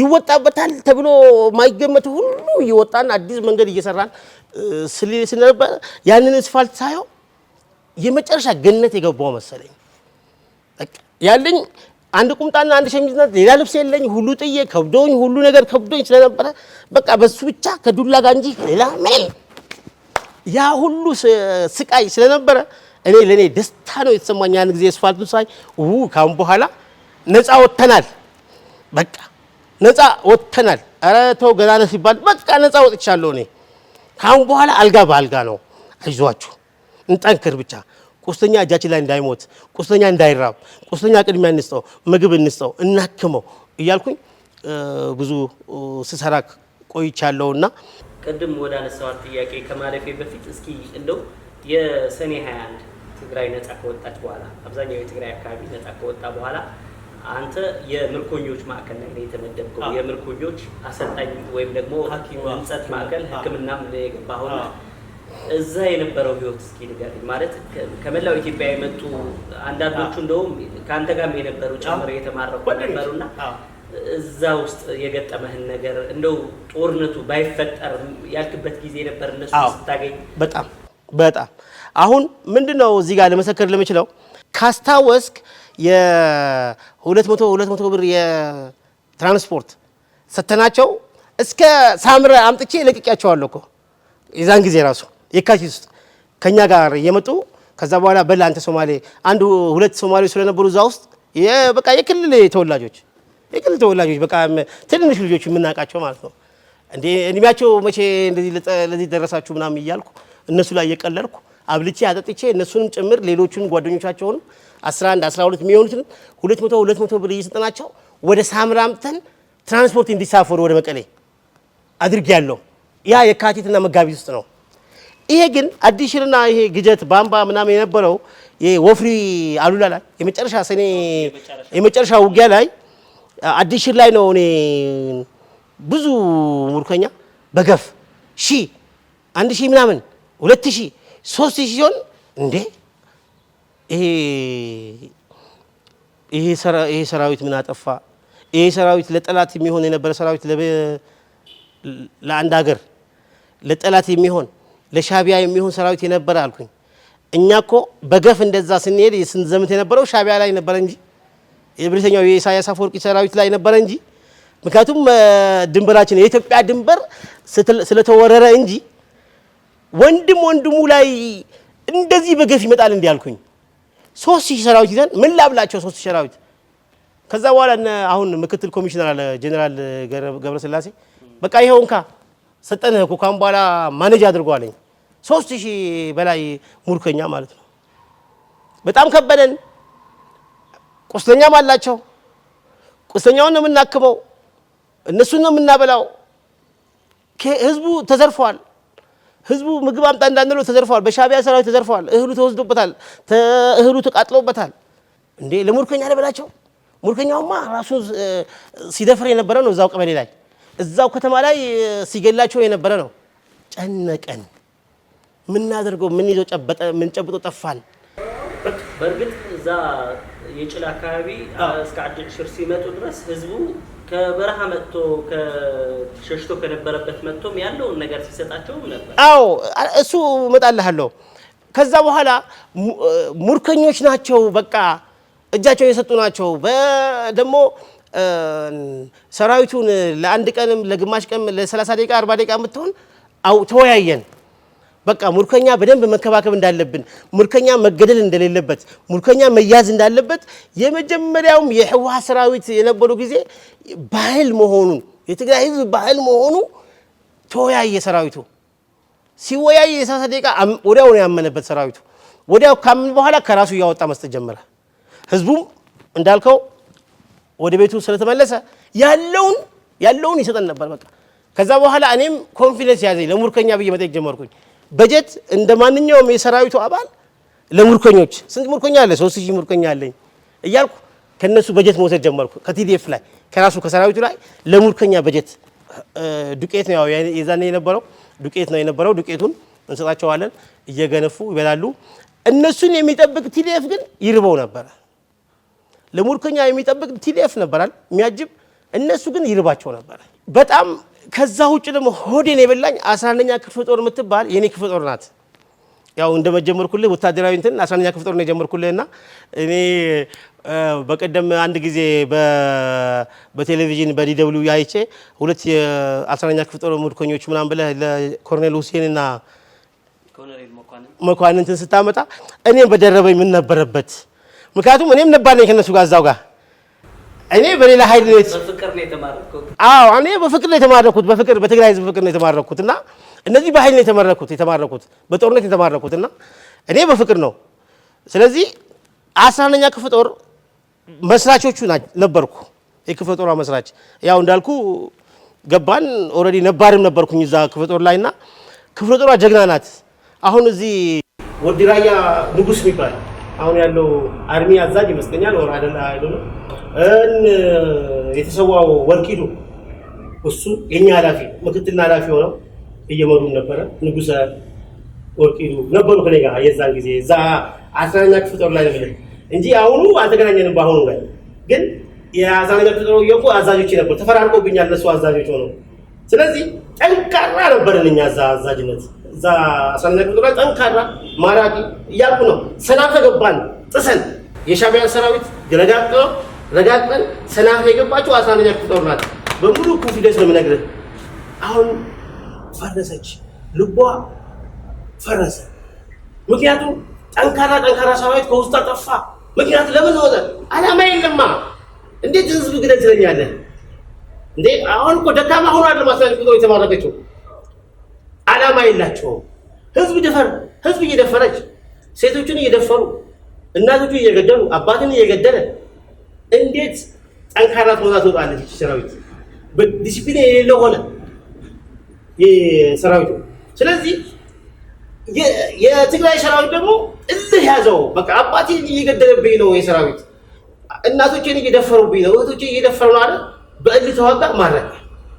ከዛ በኋላ አብዲ የሚባል ንጉሱ የሚባል ጓደኞቼ ከኔ ጋር የመሰረቱት እዛው ሕክምና አሳትፊያቸው ከኔ ጋር ሕክምና ሲሰሩ የነበሩት እዛ ክፍል ላይ የነበሩትን ሰብስቤያቸው በሉ እናንተ ካሁን በኋላ ከኔ ጋር ሐኪም ናችሁ እዚህ ምናምን ብዬ አስተምሬ እንደገና የትግራይ ሰራዊት ምስል ለትግራይ ሰራዊት ምስል የትግራይ ሰራዊትን የቲዲኤፍን ምስል ነግሬያቸው ይሄን ይመስላል የትግራይ ሰራዊት።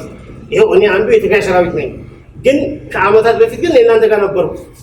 ስለዚህ አሁን ግን የትግራይ ሰራዊት ነኝና የትግራይ ሰራዊት ደግሞ ይሄን ይመስላል ብዬ ምስል አሳይቼ ነግሬ አስተምሬ ከዛ በኋላ ከኛ ጋር ተሰልፈው እነሱም የሙልኮኞች ሐኪም አድርጊያቸው እኔ መራዋለሁ፣ ግን እነሱ ናቸው የሚሰሩት የነበረው ሕክምናውንና እርስ በራሳቸው አያይዣቸው ይሰሩ ነበረ።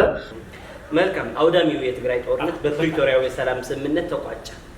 አሁን ትንሽ የተስፋ ጭላንጭል እያየን ነውና እንደው ይህንን ሰላም እንዴት ነው ዘላቂ ማድረግ የምንችለው? ይህንን ሰላም እንዴት እናስጠብቀው የሚለው የሰላምን ዋጋ በደንብ እያየነው ነውና እንደው ይህንን እንዴት እናስቀጥለው የሚለው ጉዳይ እስኪ። አዎ፣ ግን ከዚህ ፊት አንድ ልጨምርልህና እንትኗ እሺ። እና እዚህ የፕሪቶሪያው የሰላም ስምምነት የሁለት ወገን ፍላጎት ነውና በትግራይ በኩል በደንብ ይፈለጋል። የሰላም የፕሪቶሪያ ውል መፈራረሙ በትግራይ በኩል ትልቅ ድል ነበረ። በኢትዮጵያ መንግስት በኩልም ደግሞ እሱም ዊን የሚባለው ነገር ነው። ሁለቱም አሸናፊ ናቸው የሚል ነገር ነው የሚወስደው። ከትግራዩ ብዙ ወጣቶች ነበር ሲያልቁ የነበሩት። ከኢትዮጵያ መንግስት ይመጣል ይበላል ያው በገፍ ለአንድ የትግራይ ሰራዊት 200 የኢትዮጵያ ሰራዊት ነበር የሚለው እና የሻዕቢያም ተጨምሮበት አማራ ፋኖም የልዩ ኃይልም ሁሉም በቃ በድሮንም በቻይናም በቱርክም በዩኤኢ የተባበሩት አረብ ኤሚሬት በእነሱ በሁሉም ሲዋጉ የነበሩትና አንድ ለ200 ማለት ትችላለህ። አንድ ለ200% ማለት ትችላለህ። እና ከዚህ አንጻር ስታየው ትግራይ አሸነፈች ትላለህ። ትግራይ ነው ያሸነፈችው። ግን በሞትና በምናምን አንጻር ደግሞ ስታየው ደግሞ ዊን ናቸው እና ይሄ ሁለቱም ተጠቃሚ የሚሆኑበት ነውና ይሄን ተጠቃሚ ሁለቱም ወገኖች ከትግራይም ከኢትዮጵያም ተጠቃሚ ስለሆኑ መጠበቅ አለባቸው። ሁለቱም ነው የኔ አስተሳሰብ። ሁለቱም ወገን የፕሪቶሪያውን የሰላም ስምምነት ሊያከብሩት ይገባል፣ ከቦታው ሊያደርሱት ይገባል። ያ ነው ዘላቂ ሰላም ሊያመጣ የሚችለው። ከዛ ከፕሪቶሪያው የሰላም ስምምነት አንቀጾቹ ሁሉም ተተግብረው ካለቁ ሁለቱም የኢትዮጵያም የትግራይም እንትኖች ኃይሎች ትክክለኛ ቦታቸውን የሚያስይዝ ስለሆነ ሁለቱም በደንብ አድርገው ሊያከብሩትና ሊጠብቁት ይገባል። ከምን ጊዜም በላይ ግን ከማንኛውም በላይ አሁን ባለው ተጨባጭ መሬት ላይ ባለው ሁኔታ ግን የትግራይ መንግስት ሊንከባከበው ይገባል። የሰላም የፕሪቶሪያውን የሰላም ስምምነት ሊይዘው ከማንም ጊዜ በላይ። ምክንያቱም እኔ አሁን ስለ ትግራይ ህዝብ ነው ትኩረት ላደርግበት የምፈልገው። ቢኮዝ የትግራይ ህዝብ ከማንም በላይ ሰላም ይፈልጋል። በቃ ሞት በቃኝ ብሏል፣ አንገሽግሾታል። በቃ ይሄ የተረፈው አካል መኖር አለብኝ፣ ሰላም ማግኘት አለብኝ፣ በቃ መትረፍ አለብኝ፣ ያ የጠፉትን ልጆች መተካት አለብኝ ከሚል የተነሳ የትግራይ መንግስት በዝግታ በደንብ አድርጎ በጥሞና በአፍሪካ ህብረት፣ በተባበሩት መንግስታት፣ በአውሮፓ ህብረት በምን እያደረገ በጎረቤታት እንደገና ደግሞ ኢንተርናሽናል ኤንጂኦስ ኢንተርናሽናል ኮሚኒቲ አግሪመንት እየፈጠረ ለነሱ እያሳየ የትግራይ መንግስት ሲስተማቲክ በሆነ መንገድ እየሄደ የብልጽግናው መንግስት እያጋለጠ ያልተዘጋጀበትን። ምክንያቱም የብልጽግና መንግስት የትግራይ መንግስት ማፈራረስ ስለሚፈልግ እኔ ግልጽ ነው የምነግርህ፣ ማፈራረስ ይፈልግ። የትግራይ መንግስት ፍርስርስ ማድረግ ይፈልግ። ህወሓትን ብቻ አይደለም መንግስትን ጭምር ነው ማፍረስ የሚፈልገውና ይሄ መንግስት እንዳይፈርስ በጥሞና እየተነጋገሩ አንድ ልብ ሆነው የትግራይ መንግስትና ህወሓት አንድ ልብ ሆነው ምንም ምክንያቱም እኔ ያለያቸውም የትግራይ መንግስትን ቢኮዝ ኦፍ የትግራይ መንግስት የሚመራው ጌታቸው ረዳ የህወሓት አስፈጻሚ ምክትል አባወንበሩ ስለሆነ ትልቅ ቦታ ያለ ስለሆነ እያስማማ መሄድ አለበትና ይሄ ከሆነ ብቻ ነው የሰላም እንትኑ ሊቀጥል የሚችለው። በዛ መልኩ ነው ሰላምን ጠብቆ ሊሄድ የሚችለው። መልካም። አንዳንዴ ሰላም ሙሉ ነው ይባላል። ማለት በትግራይ ላይ ያለ ሰላም አማራ ክልል ውስጥ ሰላም ካልሆነ ሙሉ ነው ሊባል አይችልም ጊዜና እንደው በአማራም በኦሮሚያም ጦርነቶች አሉ አሁንምና የሰላምን ዋጋ እንዳየ የጦርነትን አስከፊነትን እንዳየ የጤና ባለሙያ በተለይም ደግሞ በዛ ላሉት ሰዎች የምታስተላልፈው መልእክት ስለ ሰላም ስለ ጦርነት አስከፊነት አሁን ኢትዮጵያ ውስጥ የተፈጠረው ጦርነት አላየንም። እንደዚህ አይነት ጦርነት በ20ኛ ክፍለ ዘመንም ያጋጥማል ተብሎ አይጠበቅም። ይሄ ጦርነት እዚህ የገጠመን ጦርነት እንደዚህ አይነት ነገሮች ያጋጥማል የሚል የአሁኑ ጄኔሬሽን ያጋጥማል የሚል እምነት አልነበረኝም። ኦልሬዲ ገጠመን፣ አየነው፣ ተሰቃየን፣ በዛ ስቃይ ውስጥ አለፍን። አሁን ግን ትንሽም ብትሆን ያገኘናት ሰላም ማስጠበቅ ስላለብን በአማራ ክልልም የሚገኘው ሰላም ጦርነት ካለ ትግራይ ላይ መግባቱ አይቀርም። በአፋር ክልል የሚገኝ ጦርነት አሁንም እዚህ ጋር መግባቱ አይቀርም። በኦሮሚያ የሚገኘው ጦርነት ትግራይ መንካቱ አይቀርም። ስለዚህ ማድረግ ያለበት የትግራይ መንግስትም ብዙ ጊዜ ወደ አማራ ክልልም ይሁን ወደ ትውልድ እጁ የሚያስገባ ከሆነ ያ ሰላም ይደፈርሳል። ስለዚህ በጥሞናና በእንትን በሆነበት በሰከነ መንገድ የትግራይ መንግስት መከላከል አለበት። ያ ጦርነት ወደዚህ እንዳይገባ ከትግራይ ተነስቶ ሌላ ምንም አይነት ጦርነትን ሰላምን የሚጎሰቁሱ ነገሮችን እንዳያደርግ ክትትል ማድረግ አለበት የትግራይ መንግስት። ወደ አማራ ክልል ምንም አይነት ነገር የጦር መሳሪያ ምናምንም እንዳይሄድ።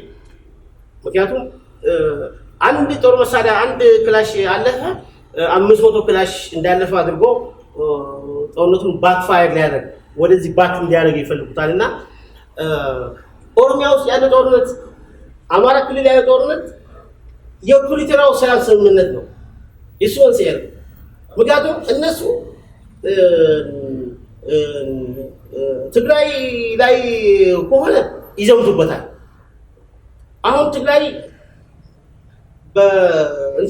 በአቅሙ በሁሉ ነገሩ ሰላም እንዲመጣ ካደረገ እርስ በራቸው ይባላሉ። ምክንያቱም ዲፈረንት ዓላማ አላቸው፣ የተለያየ አስተሳሰብ አላቸው፣ የተለያየ ትርክት ያላቸው። አሁን አንድ ያደረጋቸው ከ2010 በኋላ የነበረው ትርክት አንድ ያደረጋቸው በህወሓት በትግራይ ህዝብ ላይ በምናምን አንድ ሆኑ። አሁን ግን ያቀረ አሁን ህወሓት አይነሳም፣ የትግራይ ህዝብ አይነሳም። ስለዚህ ምን ይሆናሉ? የተለያዩ ትርክት ስላላቸው አሁን እርስ በርሳቸው ይዋጋሉ። የትግራይ መንግስት መራቅ ነው ያለበት ከነዚህ ምንም አይነት መግለጫም አስተያየትም ምንም ነገር መስጠት የለበትም፣ መቆጠብ አለበት ከአማራ ክልል ካሉት ጋርና የአማራ ክልል ግን ምን መሆን አለበት? እንደ ኢትዮጵያዊ ሰላም እንዲያመጡ ይሄ መንገድ ፋኖም ይሁን ምንም ይሁን የተደራጀበት መልኩ ህገወጥ መልኩ ይህ ህገ መንግስታዊ ስለሆነ ይህ ህገ መንግስታዊ ሲደራጁ የኢትዮጵያ መንግስት ፈቅዶ አንድ ጊዜ መግለጫ ሰጥ ጥቅምት 25 አካባቢ በጣም በቴሌቪዥን ወጥቶ ሲናገር የነበረው አብይ አህመድ የአማራ ፋኖ ምናምን ተነስ፣ የአማራ ሚሊሻ አሁን ጊዜ ያሁን ያንተ ነውና መሬትን አስመልስ። አሁን መሬቱን ሊያስመልስ በህገወጥ መንገድ የመጣን ሰው አሁን ደግሞ መሬት አይደለም ተመለስ ልትለው ከባድ ስለሆነ ያው የሰላም ስምምነቱ ዳር ድንበር ስለሚጠይቅ እነዚህ ተፈናቃዮች እንዲመለሱ የውስጥ ተፈናቃዮች እንዲመለሱ ዳር ድንበር እንዲከበር ስለሚል ይሄ ነው ግጭት ያመጣው። አይ ስለዚህ መጀመሪያ ዳር ድንበራችሁ ብሎ አስነስቶ ትግራይን አስጨበጨበና አሁን ደግሞ ተመልሶ የእናንተ አይደለም ሲባሉ ሌላ መልክ ስለፈጠረ አሁንም የእናንተ አይደለምና ስትመሰረቱ ህገ ወጥ በሆነ መንገድ ይህ ህገ መንግስታዊ መንገድ ስለመጣችሁ በህገ መንግስቱ ማለት ነው አሁን ያለበት።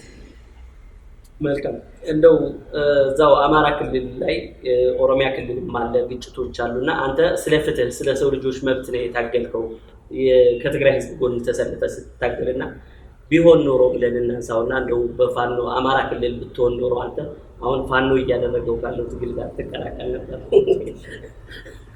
አሁን እዚያ እቺ ከባድ ጥያቄ ናትና ግን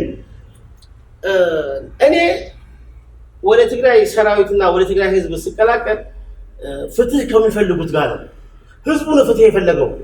ፍትህ የሚፈልግ ቡድን አልነበረም ትግራይ ላይ።